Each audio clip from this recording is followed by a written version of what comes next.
Hello everyone, welcome to our YouTube channel. आज हामी यो भिडियोमा CMAT को one word substitution को केही क्वेशनहरु सल्भ गर्न जाँदै छौं है। हामीले अगाडिको भिडियोमा पनि धेरै क्वेशनहरु सल्भ गरेका छौं र यसमा पनि थप केही क्वेशनहरु सल्भ गर्छौं। So ढिलो नगरी let's get started, and before I start, so you can see the number 9849595895. यदि तपाई हाम्रो CMAT अनलाइन क्लासमा जोइन हुन चाहनुहुन्छ भनेदेखि please call at this number. Okay, the first one. Okay, one who knows two languages. दुईटा भाषा थाहा हुनेलाई के चाहिँ भनिन्छ त? Our options are bigot, bigamy, bilingual, brittle भनेर छ. So the first one is bigot भनेर छ. So bigot is a person who hardly and blindly follow his religion. So कुनै पनि religion को चाहिँ blind supporter हुन्छ नि हैन, उसलाई चाहिँ bigot भनेर भनियो. Blind supporter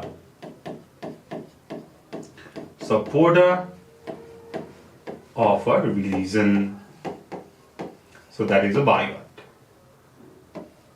Okay, the next one is bigamy. So gamy भनेर आउँछ भनेदेखि it's about marriage, बिहे गर्ने भन्ने कुरा हुन्छ. Bi means two, both भनेर भनेको. Marrying to wife is bigamy.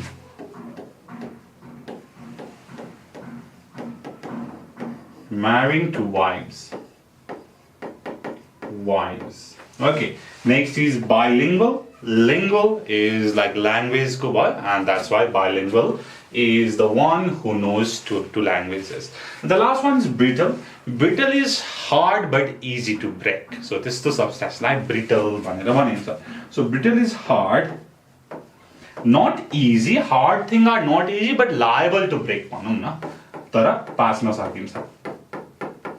But liable to break. So that is brittle भनेर. Next one who has good taste for food. So खानाको लागि राम्रो टेस्ट भएको मान्छे हैन, मिठो मिठो खाने, कस्तो खाने भन्ने कुरा थाहा भएको मान्छेले के भन्ने होला त? Our options are government, curator, parasite, stoic भनेर छ. So मैले फर्स्ट मा parasite भने हैन, parasite लाई मैले into लगाए. किन त भन्दाखेरि अरुमा निर्भर हुनेलाई parasite भनेर भनिन्छ है. So organism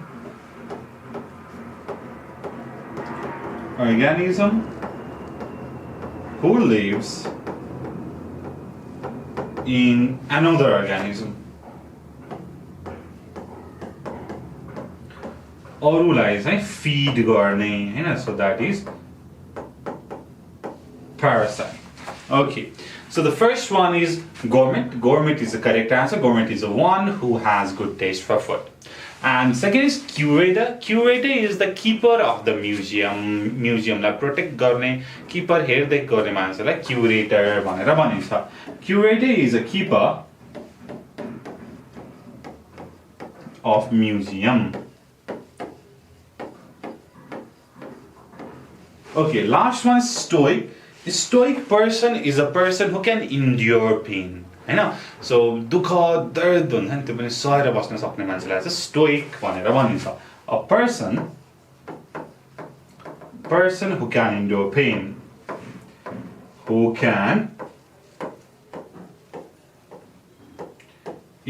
pain. Pain लाई चाहिँ सहेर बस्न सक्ने मान्छेलाई चाहिँ के भनिन्छ त? Stoic person भनेर भनिन्छ. And government is the correct answer. Next one, a lady who remains unmarried, विवाह नगरेको woman लाई के चाहिँ महिलालाई के चाहिँ भन्ने होला त? And our option are spinster, artist, bachelor and misanthrope भनेर छ. Okay, so the first one is spinster. Spinster is the correct answer. Spinster is a woman who is unmarried and who has crossed the usual age of marriage.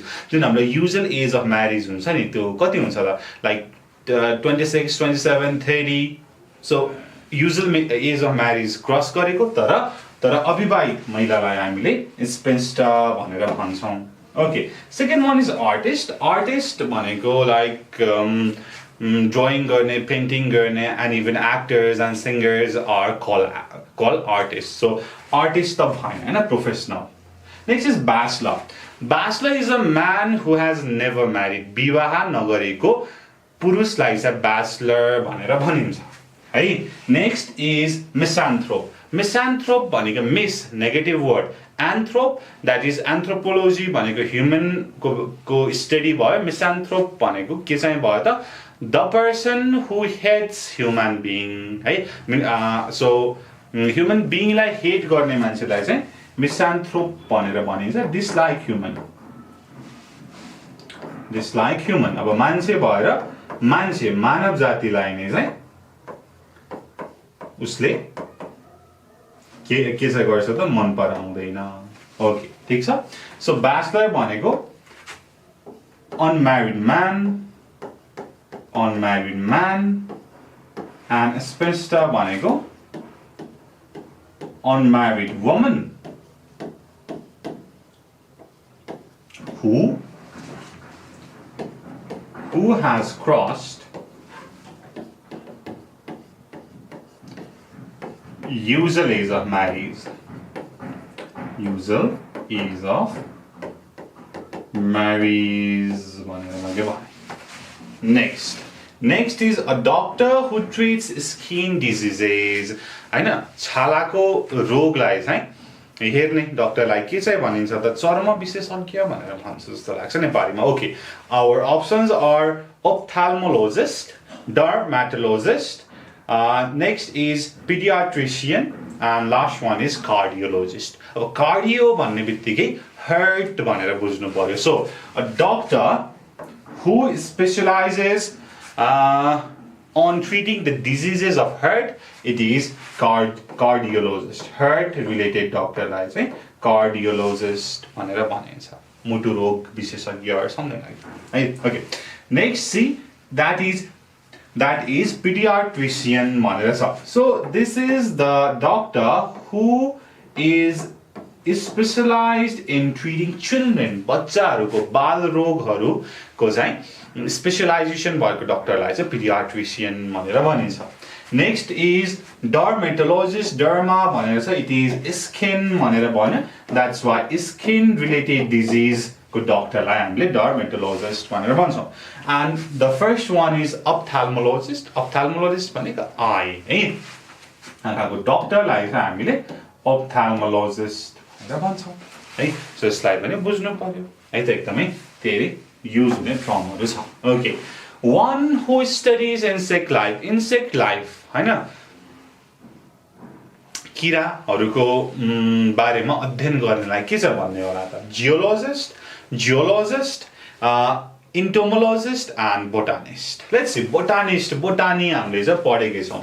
Plant को study गर्ने हैन, environment को study गर्नेलाई हामीले botanist भनेर भन्छौं. Geologist, Jio भन्ने बित्तिकै land, अर्थ भनेर भनिन्छ हैन. सो ल्यान्ड, यसको क्रिएसन, यहाँ चाहिँ भएको के छ त हैन, जस्ट ल्यान्ड स्ट्रक्चर्सहरुको बारेमा स्टडी गर्ने चाहिँ जियोलोजिस्ट भनेर भयो. जू भन्ने बित्तिकै एनिमल्स. सो एनिमल को स्टडी गर्नेलाई चाहिँ जियोलोजिस्ट भनेर भयो. Last one is entomologist. Entomologist भनेको इन्सेक्ट को स्टडी गर्नेलाई चाहिँ एन्टोमोलोजिस्ट भयो. And this is the correct answer है. सो यसरी हेर्न सक्नुहुन्छ. Next one, a person who forsakes religion भनेर छ. आफ्नो धर्म छोड्ने मान्छेलाई के भनिन्छ भनेर छ. Okay, our option are, the first option is apostle, apotheosis, renegade, charlatan भनेर छ. Okay, the first one is apostle भनेर छ. apostle भनेको के चाहिँ हो त भन्दाखेरि पायोनियरिङ आइडिया, कुनै एउटा बिलिफलाई चाहिँ लिएर हिँड्ने, अरु मास पनि लग्ने, सपोर्ट गर्नेलाई चाहिँ हामीले apostle भनेर भन्छौं है. पायोनियरिङ एडभोकेट, पायोनियर भनेको नयाँ कुरा आफैले निकाल्ने है. पायोनियरिङ advocate or supporter of a particular idea. So यो त हाम्रो आन्सर भएन भनेर छ.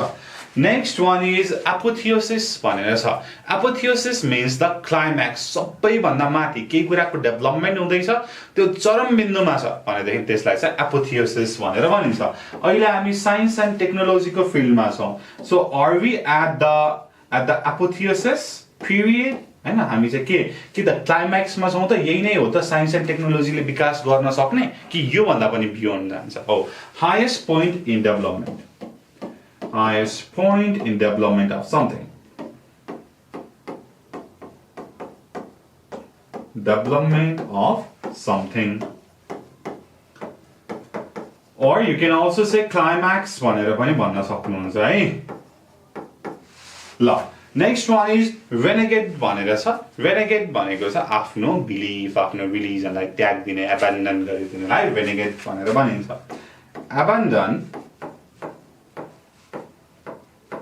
Abandon one's religious beliefs. Okay, next is charlatan भनेर छ. Charlatan भनेको con man. अब con man भनेको आफूसँग कुनै पनि स्किल छैन तर मसँग यो स्किल छ है भनेर चाहिँ अरूलाई क्लेम गर्नुलाई चाहिँ charlatan भनेर भनिन्छ. A person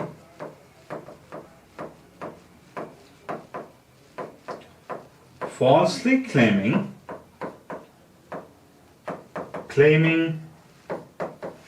to have a skill. तपाईले Catch Me If You Can भन्ने मुभी हेर्नु भएको छ भने त्यहाँ हिरो के चाहिँ हुन्छ त? टिचर हुन्छ, पाइलट हुन्छ, डक्टर हुन्छ. उसँग त्यो स्किल थियो त? थिएन नि हो. सो यो कुरा भयो है. So our correct answer is renegade is our correct answer. Next one, a pioneer of a reform movement भनेर छ. So like reform movement को चाहिँ pioneer, सुरुवात गर्दा को चाहिँ हो त? मैले अगाडि pioneering advocate भनेर भनेको थिएँ. Apostle is the correct answer. है, कुनै पनि चेन्ज ल्याउनको लागि मोमेन्ट हुन्छ. सो उसले चाहिँ पायोनियर गर्छ भनेदेखि त्यसलाई चाहिँ के भनिन्छ त? एपोस्टल भनेर भनिन्छ. अर्को के चाहिँ छ त? The second option is apothecary भनेर छ.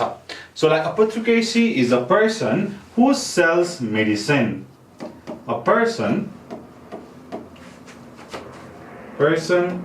who sells medicine and drugs बेच्ने मान्छेलाई चाहिँ हामीले.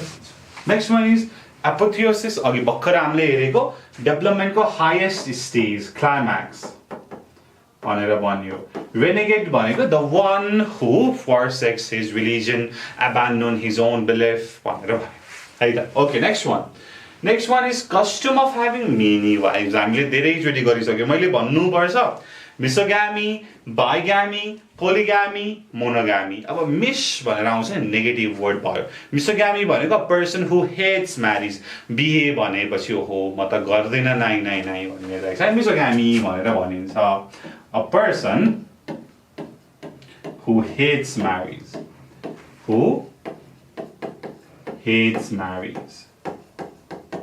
Or dislike marriage. Next one is bigamy. Bi भनेको two. Having two wives is bigamy. Polygamy, म्याथमा पोलिनोमियल भनेर पढ्नु भएको छ नि, धेरै एउटा डिग्री हुन्छ माथि. That is having many wives. Having many wives भनेको पोलिग्यामी भनेर. अब मोनोमियल भनेर थियो नि हैन, one भनेर भनेको थियो. That is having only one wife. हैन, one marries भनेको चाहिँ मोनोग्यामी भनेर भयो. Okay, next one, international destruction of racial groups भनेर छ. So international destruction of racial group, कुनै पनि जातको चाहिँ destruction हुनु, खतम हुनु. Let's see, our options are matricide, regicide, genocide and homicide. So side भन्ने बित्तिकै killing भन्ने word आउँछ भन्ने कुरा हामीले गरेका थियौँ है. So side, सबैमा side चाहिँ killing. Matricide भनेको if you kill your mother is called matricide. If you kill a king है राजालाई मार्नुलाई चाहिँ रेजिसाइड भनेर भन्छ if you kill a group of people धेरै जनालाई मार्नु है लाई हामीले के चाहिँ भन्छौं त जेनोसाइड भन्छौं होमिसाइड भनेको killing of another person killing of another person. So that is homicide. अब भन्नुस् कुन चाहिँ करेक्ट आन्सर होला त सो matricide होइन regicide होइन killing of another person होइन एउटा ग्रुपलाई नै मार्ने that is genocide. मैले यो भन्दा अगाडिको भिडियोमा पनि भनेको छु लाइक हिटलरको एक्जाम्पल दिएको थिएँ हिटलरले चाहिँ ज्यूजहरूलाई चाहिँ एउटा चेम्बरमा हालेर ग्यास हैन हार्मफुल पोइजनस ग्यासले चाहिँ उसले चाहिँ ज्यूजहरूलाई मारेको थियो पुरै रेस पुरै रिलिजनको मान्छेलाई धेरै जनालाई मारेको थियो दैट इज अ जेनोसाइड भनेर भनिन्छ ओके के बाँकी हो okay last one a remedy for all diseases भनेको छ सबै डिजिजेस सबै रोगको उपाय भनेको के छ भन्दा the first one is narcotics, the second one is antiseptic, and the third one is panacea, and fourth one is lyric. Lyric भनेको it's just the written text like a song or poem को written text like lyric भनेर भनियो lyrics भनेर भनिन्छ poem related भयो हैन so the first one is narcotics तपाईहरुले narcos भन्ने सिरिज हेर्नु भएको छ होला हैन that is drug related हैन illegal drugs addictive or illegal drugs भनेको चाहिँ narcotics भनेर भयो एन्टिसेप्टिक क्रिम सुन्नु भएको होला नि जब घाउ हुन्छ हामीले त्यसमा लगाउने बेटाडिन भनेर हुन्छ नि हैन हामीले धेरै युज गर्ने so antiseptic is prevention of microorganism growth of microorganism prevention of growth of microorganism को growth लाई prevent गर्नलाई चाहिँ एन्टिसेप्टिक भनेर भनिन्छ and the third one is panacea भनेर छ panacea भनेको चाहिँ रेमेडी फर all diseases सबै डिजिजेस को समाधान हैन all in one भनेर भन्छ नि हैन हो त्यसलाई चाहिँ panacea भनेर भनियो अब यति भयो यसको लागि अब तपाईले यसलाई स्क्रिनशट लिएर आफूले राख्न सक्नुहुन्छ पढ्न सक्नुहुन्छ मैले यसलाई सबै एक्सप्लेन गरेको छु है यो चाहिँ one word substitution भनेर भयो यसको हामीले धेरै एक्सरसाइजहरु गर्नुपर्ने हुन्छ पास्ट क्वेशनहरु पनि सल्भ गर्नुपर्ने हुन्छ है सो हाम्रो क्लासेसहरु भइरहेको छ 9849595895 मा सम्पर्क गर्न सक्नुहुन्छ है त Okay, so that's it and thank you so much for watching and I'll see you in the next video. Goodbye and take care.